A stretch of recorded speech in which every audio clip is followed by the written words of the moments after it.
అది 2019 నుంచి 24 మధ్యలో జరిగిన సంఘటన. కొండజల పవన్ కళ్యాణ్ నిలకడలేని వ్యక్తి. అప్పటికే ప్రజారాజ్యం అంటాడు, జై చిరంజీవి, జై ప్రజారాజ్యం, జై. అప్పటికే జనసేన అంటాడు, అప్పటికే టీడీపీ బీజేపీ నా సపోర్ట్ అంటాడు. నారా చంద్రబాబు నాయుడు గారిని మద్దతుగా ఉంటారని చెప్పేసి నరేంద్ర మోదీ గారిని సమర్థించడం జరిగింది. మళ్ళీ వెంటనే టీడీపీని బీజేపీని విమర్శించి బీఎస్పీతో కమ్యూనిస్టులతో జతకడతాడు. అది ఫెయిల్ అయిందనగానే మళ్ళీ బీజేపీ తోటి వెళ్ళి మళ్ళీ గుర్తు పెట్టుకున్నాను అంటాడు.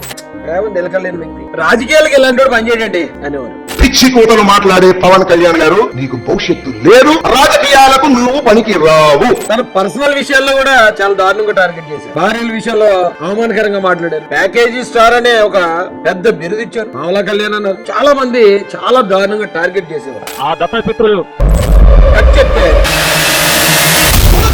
మీసాలవాడు కొమరం పులిలో పవనన్నొస్తుండదిగో భగ సింగులా చిన్న చిన్న చీకట్లు చెరువు చెగు వేదరా నన్నీ